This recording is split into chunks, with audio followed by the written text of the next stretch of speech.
हरे कृष्णा। आज मैं फिर आप लोगों के लिए भागवतम के कैंटो 6 से कुछ खास बातें लेकर के आई हूँ जो यूजुअली कथाओं में डिस्कस नहीं होती हैं। आप लोगों ने आई एम श्योर अजामेल की तो कहानी सुनी ही होगी। वो अजामेल जिसने पूरे जीवन भर ढेरों पाप किए, हालांकि पिछले जन्म में उन्होंने काफ़ी पुण्य किए थे, मगर अपनी एक दृष्टि दोष की वजह से उन्होंने कुछ ऐसा देखा कि फिर उन्होंने इस जन्म में इतने पाप किए कि बस अतः पूछिए मत, पूरा घर उन्होंने एक तरह से भ्रष्ट कर दिया अपना। लेकिन फिर भी जब उनकी मृत्यु आई तो उनके सबसे छोटे पुत्र का नाम नारायण था और उन्होंने उसको बुलाना शुरू करा, नारायण नारायण नारायण। और जो उनके पापों की वजह से उन्हें यमदूत लेने आए थे वो उनको लेके नहीं जा पाए। क्यों? क्योंकि भगवान के दूत आ गए उन्होंने जब नारायण नाम पुकारा। तो चलिए, अभी तक तो हमने इस एंगल से स्टोरी को हमेशा सुना है कि कैसे नाम जप करने से जो अजामेल है उसको हेल्प मिली, तो हमें नाम जप करना चाहिए। लेकिन अब दूसरे एंगल से इस स्टोरी को देखते हैं कि उन यमदूतों का क्या रिएक्शन हुआ जब वो फेल हो गए, उन्हें नहीं ले जा पाए। उनकी क्या मनोस्थिति थी, उनकी क्या साइकी थी जब वो हार गए भगवान के विष्णु दूतों से। तो चलिए इस एंगल से इस स्टोरी को ध्यान से सुनते हैं।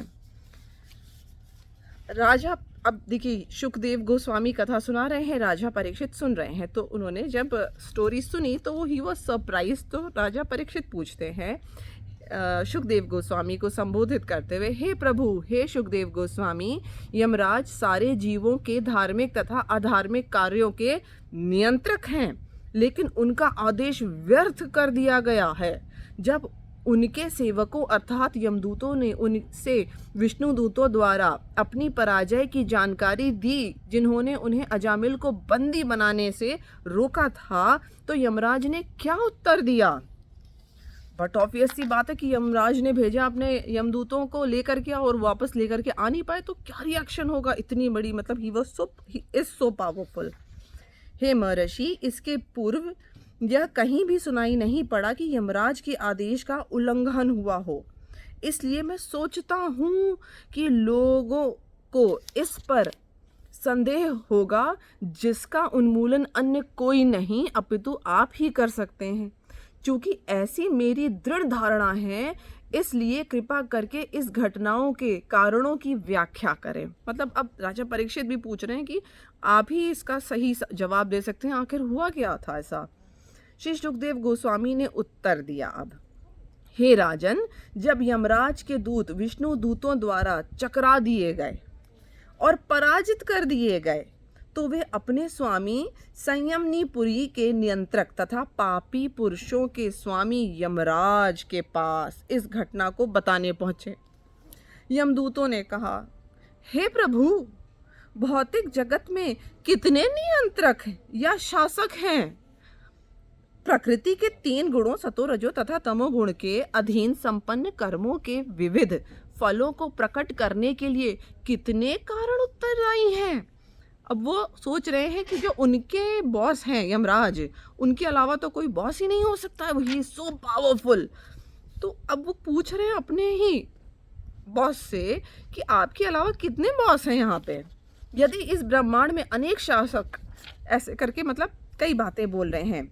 यमदूतों ने आगे कहा, चूंकि कर्मी अनेक हैं, बहुत सारे कर्मी हैं, अतएव उनके न्याय करने वाले निर्णायक या शासक भिन्न भिन्न हो सकते हैं, किंतु जिस तरह एक केंद्रीय सम्राट विभिन्न विभागीय शासकों को नियंत्रित करता है, उसी तरह सारे निर्णायकों के मार्गदर्शन हेतु एक परम नियंता होना चाहिए। मतलब अब समझिए, यमदूत जो हैं वो परेशान हो गए हैं। उनको लग रहा है ये तो बहुत गलत हुआ हमारे साथ, हमारे स्वामी इतने मतलब महान और स्ट्रांग हैं और हम जब गए लेने की एक आत्मा को, उसको लेके नहीं आ पाए, उसे भगवान विष्णु दूत लेकर के चले गए। तो वो शिकायत कर रहे हैं कि ये गलत बात है। मतलब इतने तरह तरह के कर्मी अलग अलग कर्म कर सकते हैं, उनकी मतलब कह लीजिए सब डिविजन्स हो सकते हैं, हेड्स हो, लेकिन एक हेड मेन जो होता है वो तो देखिए एक ही होना चाहिए। वो उल्टा यमराज को समझा रहे हैं, कह रहे हैं क्योंकि दे आर फीलिंग एकदम हताश फील कर रहे हैं, फेल हो गए वो, ऐसा फील कर रहे हैं। तभी तुरंत अपने यमराज जो है उनसे कह रहे हैं कि एक ही बॉस होना चाहिए, ये तो गलत बात है कि हमारे साथ तो चीटिंग हो गई। आगे सुनिए, परम निर्णायक तो एक होना चाहिए, अनेक नहीं। हम तो यही समझते थे कि आप परम निर्णायक हैं और आपका देवताओं पर भी अधिकार है। हमारी यह धारणा थी कि आप सारे जीवों के स्वामी हैं, जो सारे मनुष्य के शुभ तथा अशुभ कर्मों में भेदभाव करते हैं। किंतु अब हम देखते हैं कि आपके अधिकार के अंतर्गत नियत किया हुआ दंड प्रभावी नहीं है, क्योंकि 4 अद्भुत सिद्ध पुरुषों द्वारा आपके आदेश का उल्लंघन कर दिया जा चुका है। मतलब वो कह रहे हैं कि 4 अद्भुत सिद्ध पुरुष आए थे अजामेल को बचाने के लिए। हम आपके आदेश अनुसार महान पापी अजामेल को नरक की ओर ला रहे थे, तभी सिद्धलोक के उन सुंदर पुरुषों ने बलपूर्वक उन रस्सियों की गांठों को काट दिया जिनसे हम उसे बंदी बनाए हुए थे। जो ही पापी अजामेल ने नारायण नाम का उच्चारण किया, ये चारों सुंदर व्यक्ति तुरंत वहां आ गए और यह कहकर उसे पुनः आश्वस्त किया, डरो मत, मत डरो, हम आपसे उनके विषय में जानना चाहते हैं। यदि आप यह सोचते हैं कि हम उनके विषय में जान सकते हैं तो कृपा करके बताइए कि वे कौन हैं। श्री शुकदेव गोस्वामी ने कहा, इस प्रकार पूछे जाने पर जीवों के परम नियंता यमराज अपने दूतों से नारायण का पवित्र नाम सुनकर उन पर परम प्रसन्न हुए। उन्होंने भगवान के चरण कमलों का स्मरण किया और उत्तर देना शुरू किया। अब सुनिए, अब इम्पोर्टेंट पार्ट शुरू होता है कि यमराज क्या कह रहे हैं। बहुत इंपॉर्टेंट बात है, क्योंकि ये यमराज कह रहे हैं, बिकॉज वो ज्ञानी है, उन्हें सारी नॉलेज है। यमराज हैं, वो धर्मराज हैं। मेरे प्रिय सेवकों, तुम लोगों ने मुझे सर्वोच्च स्वीकार किया है, किंतु मैं वास्तव में हूँ नहीं। मेरे ऊपर तथा इंद्र एवं चंद्र समेत अन्य सारे देवताओं के ऊपर एक परम स्वामी तथा नियंता हैं। उनके आंशिक स्वरूप ब्रह्मा, विष्णु, शिव हैं, जो ब्रह्मांड के, देखिए इसमें विष्णु जी को भी हेड ऑफ द डिपार्टमेंट नहीं कहा गया है, उनके अंडर में है, किसी के अंडर में है विष्णु जी भी, जो ब्रह्मांड के सृष्टि पालन एवं संहार के भार को संभालते हैं। वे उन 2 धागों के तुल्य हैं जो बुने हुए वस्त्र की लंबाई तथा चौड़ाई या ताने बाने का निर्माण करते हैं। संपूर्ण जगत उनके द्वारा उसी तरह नियंत्रित होता है जिस तरह एक बैल अपने नाक की रस्सी द्वारा नियंत्रित होता है। मतलब हेड ऑफ द डिपार्टमेंट कोई एक और है जिसने ब्रह्मा, विष्णु, महेश तीनों को अपने नीचे हैंडल कर रखा है। आगे कहते हैं यमराज, जिस तरह बैलगाड़ी का चालक अपने बैलों को वश में करने के लिए उनके नथुनों से निकालकर रस्सियां बांध देता है, उसी तरह पूर्ण पुरुषोत्तम भगवान सारे व्यक्तियों को वेदों में कहे अपने वचनों रूपी रस्सियों के द्वारा बांधते हैं, जो मानव समाज के विभिन्न वर्णों के नामों तथा कार्यों को निर्धारित करते हैं। इन वर्णों के लोग भयवश परम भगवान की पूजा अपने अपने कर्मों के अनुसार भेंटें अर्पित करते हुए करते हैं।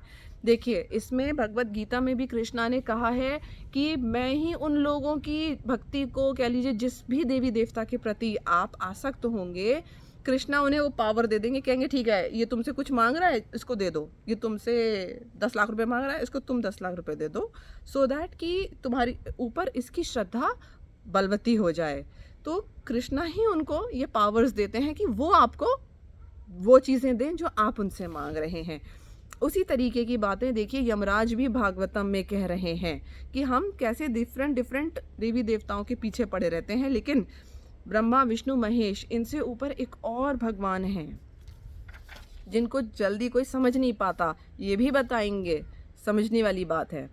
मैं यमराज, स्वर्ग का राजा इंद्र, निरहृति, वरुण, चंद्र, अग्नि, शिव, पवन, ब्रह्मा, सूर्य, विश्वासु, 8 वरुण, साध्यगण, मरुतगण, सिद्धगण तथा मरीचि एवं अन्य ऋषिगण जो ब्रह्मांड के विभागीय कार्यकर्ताओं को चलाने में लगे रहते हैं, बृहस्पति इत्यादि सर्वोत्तम देवतागण तथा भृगु आदि मुनिगण ध्यान से सुनिएगा, ये सारे लोगों के जो नाम लिए हैं यमराज ने, उसके आगे क्या कह रहे हैं, ये सभी प्रकृति के 2 निम्न गुणों रजों तथा तमोगुण के प्रभाव से निश्चित रूप से मुक्त होते हैं।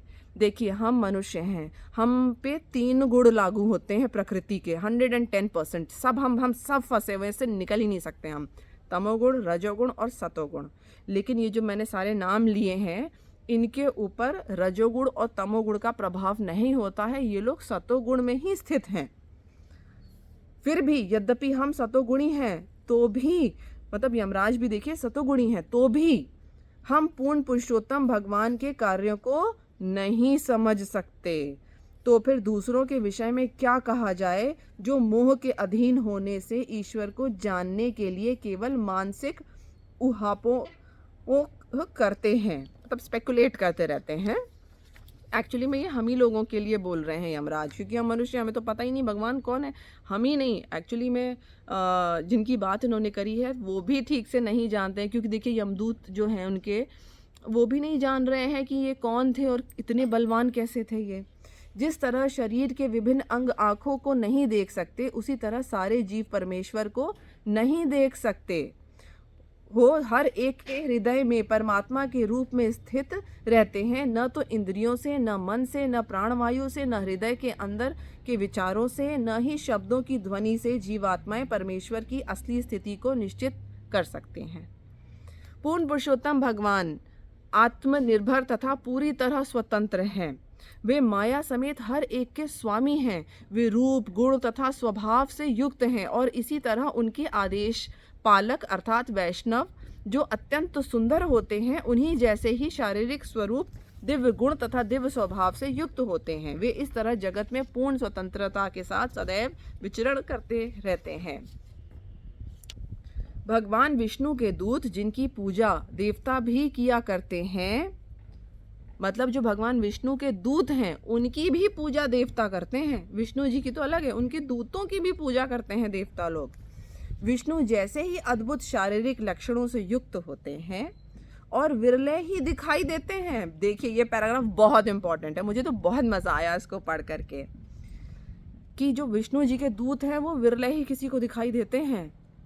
ये विष्णु दूत भगवत भक्तों की, माइंड इट, भगवत भक्तों की रक्षा करते हैं। विष्णु दूत उनके शत्रुओं, ईर्ष्यालु व्यक्तियों और मेरे अधिकार क्षेत्र के साथ ही साथ प्रकृति के उत्पातों से भी उनकी रक्षा करते हैं। सोचिए, यमराज स्वयं कह रहे हैं कि जो विष्णु जी के दूत हैं वो मेरे से भी रक्षा करते हैं भगवत भक्तों की। ये जो प्राकृतिक आपदाएं आती हैं, भूकंप हैं, वॉल्केनो फट गया और पता नहीं क्या क्या बाढ़ आ गई, इन सब ये जो प्राकृतिक आपदाएं हैं इनसे भी रक्षा करते हैं विष्णु जी के दूत भगवत भक्तों की। असली धार्मिक सिद्धांतों का निर्माण पूर्ण पुरुषोत्तम भगवान द्वारा किया जाता है। पूर्णतया सतोगुणी महान ऋषि तक भी जो सर्वोच्च लोकों में स्थान पाए हुए हैं, वे भी असली धार्मिक सिद्धांतों को सुनिश्चित नहीं कर सकते। न ही देवतागण, न ही सिद्धलोक के नामक ही कर सकते हैं। तो असुरों, सामान्य मनुष्यों, विद्याधरों तथा चारणों की कौन कहे। अब बीच के कुछ चीज़ें मैंने स्किप करी हैं क्योंकि पूरा सुनाना आप लोग के लिए थोड़ा बोरिंग हो सकता है, लेकिन मैंने चूज़ की हैं वो बातें जो कि जो यमराज हैं जिन्होंने बड़ी इम्पॉर्टेंट बातें बताई हैं। अभी तो आप ये समझ गए कि भगवत भक्तों की क्या मायने हैं। सोचिए, जो यमराज भी कह रहे हैं कि मेरे से भी विष्णु जी के जो दूत हैं वो मेरे से भी उनकी अपने भक्तों की रक्षा कर ले जाते हैं। यमराज जो हैं उनका भी बस नहीं चलता है विष्णु जी के दूतों के सामने, सिर्फ भगवत भक्तों के लिए। अब यमराज टिप दे रहे हैं, टिप ऑफ द डे सबके लिए, अपने जो उनके देखिए जो वो हैं गण। भगवान कह रहे हैं, भगवान के नाम के कीर्तन से प्रारंभ होने वाली भक्ति ही मानव समाज में जीव के लिए परम धार्मिक सिद्धांत है। ये यमराज स्वयं कह रहे हैं, मतलब अपने खिलाफ इस तरीके से देखिए बता दे रहे हैं कि कैसे बचना है, कि नाम जप कीर्तन यही बचाएगा। आगे यमराज इसी नाम जप की ही जो ख्याति है उसकी पॉपुलैरिटी की बात कर रहे हैं। या इम्पोर्टेंस की। हे मेरे पुत्रवत सेवकों, उनके बेटे समान सेवक हैं उनके, जरा देखो ना भगवत नाम का कीर्तन कितना महिमा युक्त है। परम पापी अजामिल ने यह न जानते हुए कि वह भगवान के पवित्र नाम का उच्चारण कर रहा है, केवल अपने पुत्र को पुकारने के लिए नारायण नाम का उच्चारण किया। फिर भी भगवान के पवित्र नाम का उच्चारण करने से उसने नारायण का स्मरण किया और इस तरह से वह तुरंत मृत्यु के पास से बचा लिया गया। मतलब वो भगवान का नाम समझ के नहीं चैंट कर रहा था, वो अपने बेटे को सिर्फ बुला रहा था, अरे नारायण नारायण नारायण, और उसी में उसका उद्धार हो गया।